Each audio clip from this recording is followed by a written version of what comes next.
Good evening, you're watching Left, Right and Centre. I'm Nidhi Razdan. Tonight, the government's big U-turn on the land bill. The BJP says it's in the interest of farmers. The Congress asks why they wasted so many months on it.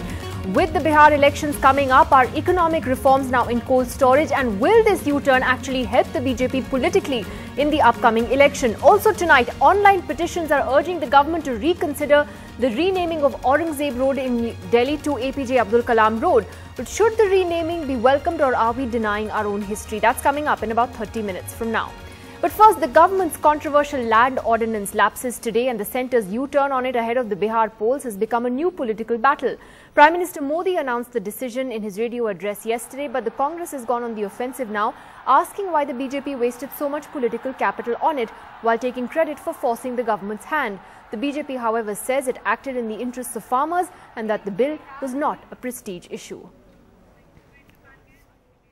हम किसी Prestige को लेके इसके लिए नहीं कि हम अपनी बात से कम या ज्यादा करें, बल्कि कांग्रेस पार्टी ने ऑन रिकॉर्ड ये कहा है कि 2013 से ना तो कम और ना 2013 से ज्यादा हम स्वीकार करेंगे. If only the people of India, particularly the farmers, believed in this dushprachar of the Congress, they wouldn't have voted us. If anybody has taken a U-turn, it is they who have taken. The Congress party has taken a U-turn. देश से प्रधानमंत्री ने, इनके मंत्रियों ने, चाहे वो गडकरी हो या और हो, जिन्होंने भी बयान दिए, इन्होंने झूठ बोला और गुमराह किया. प्रधानमंत्री मन की बात करने से पहले देश से माफी मांगे. एक साल तक लगभग 10 महीने सारा डेवलपमेंट, सारा विकास रुक गया. Well, the question is then whether this U-turn on the land bill will help the BJP politically and what this means for economic reforms. We've had the GST, which is stuck in BJP Congress squabbling right now. Labour reforms don't look like they're happening on the horizon very soon.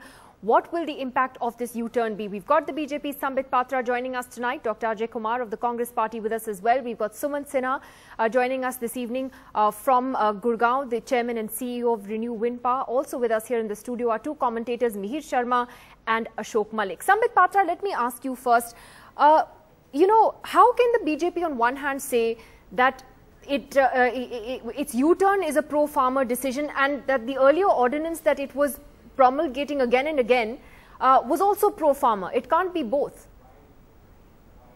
First and foremost, we have to understand what a U-turn exactly means and who took a U-turn in this case. We would all remember, and in fact the Prime Minister also conceded to the fact that way back in 2013, all the parties unanimously agreed to the fact that let us have this bill, and the bill became a law. Thereafter, what happened was the 27th of June 2014, when Mr. Nitin Gadkari was a minister and he conveyed a meeting of all the chief ministers, the Congress chief ministers also, including the one of Kerala, Mr. Prithviraj Chauhan of Maharashtra, Mr. Hooda of Haryana and others, non-Congress state as well, they came up with the fact that if this 2013 law bill was to become a law, then surely not even an inch of land could be acquired. And to this effect, none other than Mr. Anand Sharma, who was conducting a press conference right now, wrote a letter to the Prime Minister, wrote a letter to Mr. Manmohan Singh also previously, that not an inch of land can be acquired through this law. So surely who are the ones who were taking U-turns? The ones who were saying, on one hand, on the floor of the parliament, that let's not have a consent clause just because they wanted to win an election. And in closed doors, behind the closed doors. My question is very simple. Is the ordinance that the BJP government promulgated 3 times, is that pro-farmer, or what allowing the ordinance to lapse and revert to the earlier law, is that pro-farmer? Which is it? See, number one, as far as the bill is concerned, as far as the required law is concerned, that's what I was saying, not just the Bharatiya Janata Party, but the members of the Congress party as well, the members who were the chief ministers of states, were of the view that certain amendments are required in this bill so that land can be acquired and development can be promulgated. But the way a fear was instilled in the people of the mind, especially in the farmer community, the way this misleading campaign took place by the Congress, Prime Minister rightly pointed out yesterday that as an accommodative government, I don't want even a single farmer of this country to live under the umbrella of fear. So then you accept that the government's communication strategy failed on this if the Congress with 44 MPs was able to create fear in the minds of farmers? Did the government's communication strategy falter? No.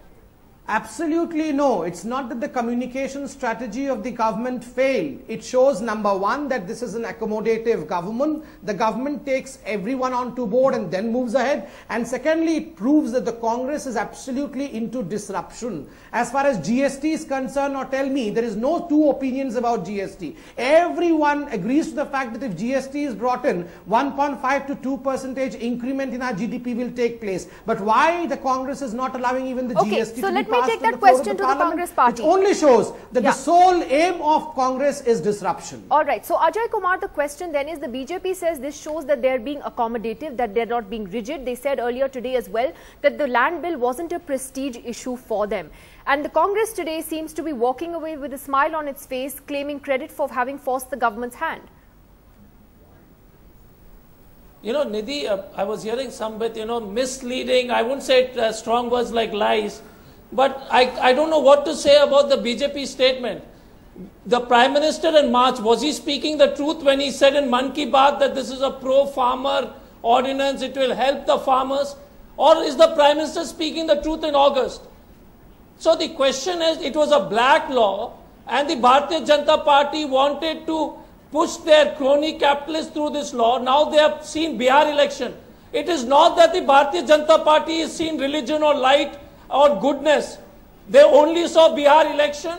They are a party which is only based purely their strategy of people's welfare.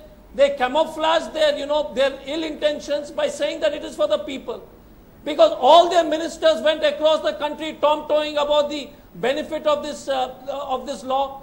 And look at this government. They put their whole credibility on a law which was not even on a land reform bill which was not even critical.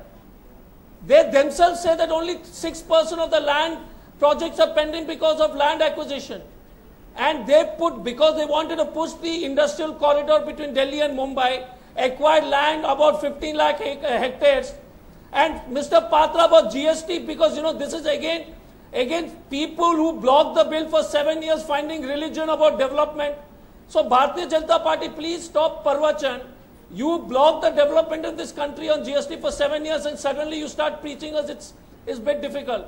But the basic issue, Nidhi, is that the law is bad and it's a win for the farmers. The law is bad and the issue is this government stakes so much of its credibility on a law which they were pushing it through. Sambit, I'll give you a chance to respond. Give me a moment. Okay. No, but yes, Ajay Kumar actually makes an important point about the government staking its credibility and putting so much political capital into this. And before I come back to you, Sambit, I'll ask the commentators about that at Sumit Sinha as well. Ashok Malik, is that true? Why 15 minutes, if you please allow me. Just 15 minutes. Just give me a second, Sambit. I'll come back to you. For me to keep a technical point. I'll come back to you, Sambit. Just give me a moment. Just let me get first comments in from everybody. That the government did stake a lot of political capital on this bill. We heard even senior ministers talking about a joint session of parliament over this. So was it just badly handled from start to finish? See, there is no question that this is a political setback for the government. It would be futile to admit it isn't, to say it isn't. The Modi government did feel, and frankly some of us still feel, that for certain projects such as the industrial corridor that extends across many states, or the highway project that extends across many states, you need a law which is different from different state laws. You need a more flexible national land law. Which is what this ordinance was set out to do. Obviously, the Modi government, when it went ahead with this, misassessed its political strength or mishandled its messaging, depending on what you want to believe. And the fact that this law has not gone through after multiple ordinances is certainly a setback. One can't run away from that. The only positive, if there is a positive from this, is that this probably gives the Modi government a window to get the opposition to persuade the Congress to help push the GST ordinance, the GST constitutional amendment in a special session or which could be called next month. Or do you think there'll be a political benefit to this U-turn on the land bill? Well, only if they manage to persuade the Congress to also move a bit and help pass the GST. Mihir, what's your take on this? Well, I think that, yes, I agree with Ashok that it's difficult to claim that it's in any way a victory for the government. But let's look at the most positive aspect of it, which is that the Prime Minister has shown an ability to step back.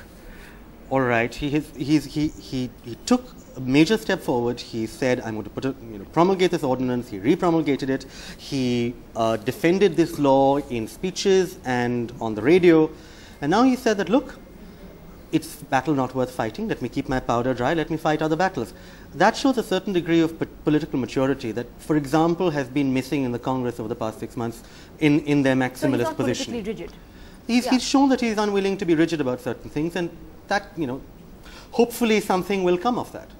Okay, so that's an important plus point you're saying. But Suman Sinha, as someone from industry, how concerned are you by this setback on the land bill today and the fact that you don't see anything moving on other key reforms as well? No, so let's talk about the land bill only for a second. I think there are, you have to look at this whole thing in a little bit of detail. I think the first thing is the fact that actually, the old land bill of 2013 had certain clauses in it that were actually very difficult they made it very difficult to acquire land. One was consent, and the second issue was the social impact assessment. Now, I think the way the government is thinking about this is to basically, if you look at the language of the 2013 Act, there's a certain amount of flexibility that is there in the drafting of the law that allows you to perhaps in certain cases not have to go through the consent process. So I think there is a possibility that at least that part of the land bill may not necessarily be applicable to every single instance. That's a big positive. The second thing is on the social impact assessment, there are outer timelines that have been prescribed. And what that does is it actually gives flexibility to state governments, because land being a concurrent subject, actually allows them to come up with their own formulations, which then are able to keep much tighter deadlines. So I think it's incumbent now upon the state governments to look at this in a more positive sense and come up with laws that allow industry to flourish in their states. And hopefully with this competitive federalism that we like to do now get into, perhaps that allows industry to work with state governments to allow certain states to be a little bit more amenable towards land acquisition processes within the ambit of the 2013 law. So for me, the ordinance going away, I'm not getting into the politics of it, but it is not as if it's a lost cause in terms of land procurement. I think there is still some flexibility that exists. And I think that is the recognition that the government probably came to and perhaps decided to take that step back and sort of not put all its political eggs into the basket of fighting this particular battle and getting into perhaps other areas. Oh, that's an interesting and perhaps use that political capital to push other reforms. No, but Mihir, the question then is that will they benefit politically from this, or has that image of being a pro-capitalist, pro-industry, pro-big business government stuck? Well, I think that they have to work a little harder at their communication because, definitely this was a failure in communication. And if you, for example, want to use this to break the logjam in Parliament, you have to at some point allow the Congress to take some credit for it.